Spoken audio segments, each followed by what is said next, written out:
I'm standing atop the Lion Monument on the battlefield of Waterloo in Belgium.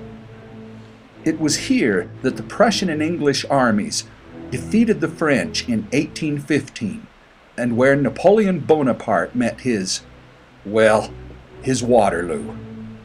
After 16 years of ruling France and conquering most of Europe, Napoleon was defeated and exiled to the rocky island of St. Helena in the South Atlantic.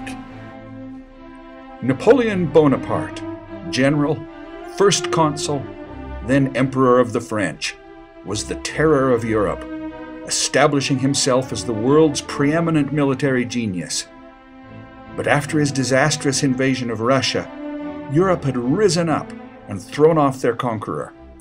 Napoleon had been defeated, deposed, and exiled, with a small guard of 1,000 men, to the Mediterranean island of Elba.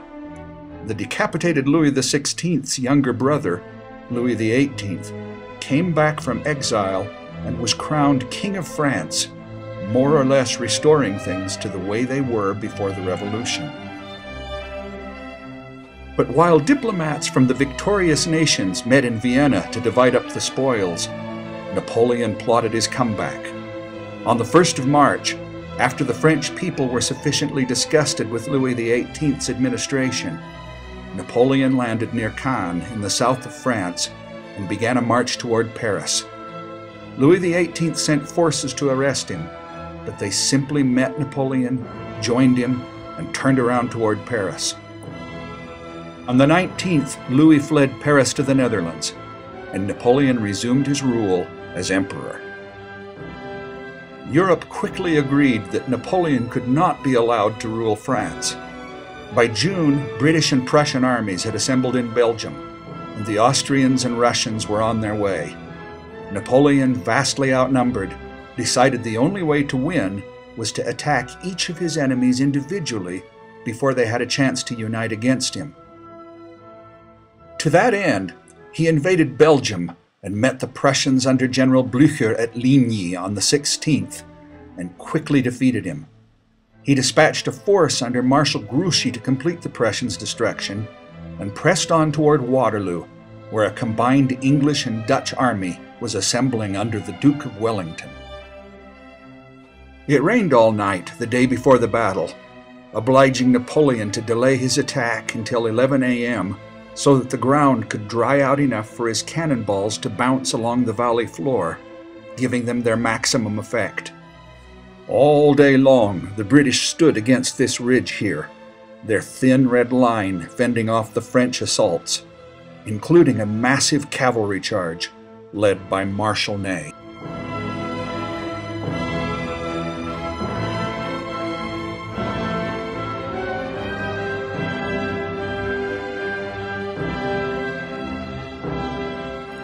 Still, the British and Dutch soldiers hung on, until around 6 p.m., General Blücher and his Prussian army arrived on the field. Blücher, not as beaten as Napoleon had hoped, had given Grouchy the slip and force-marched his troops to Wellington's aid. Desperate, Napoleon sent in the Old Guard, his most experienced troops, in a last-ditch attempt to break the British line.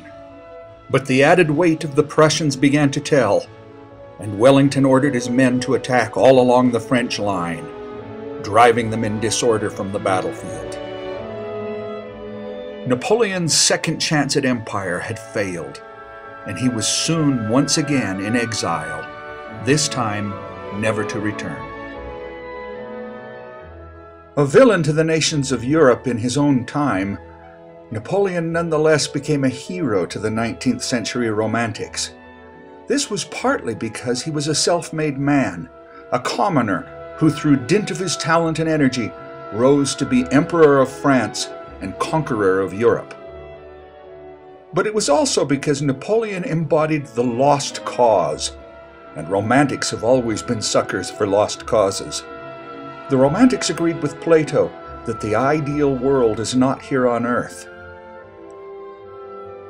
It might be some place that once existed but was lost, like Plato's Atlantis or King Arthur's Camelot.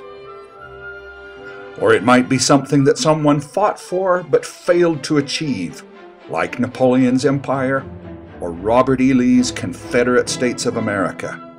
In these cases, failure was irrelevant. What counted was glory.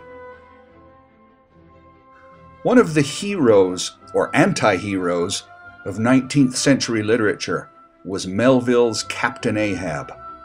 Ahab was a whaling captain who lost his leg, not to mention his sunny disposition, to a great white whale called Moby-Dick. Ahab embarks on a vengeance quest against the whale, single-mindedly pursuing him around the world to the cost of his life, his business, his ship, and his crew. "Aye, aye," he shouts out, "and I'll chase him round Good Hope, and round the Horn, and round the Norway Maelstrom, and round perdition's flames before I give him up."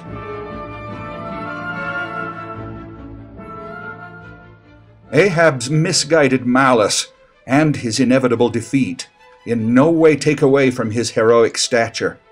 In fact, they enhance it.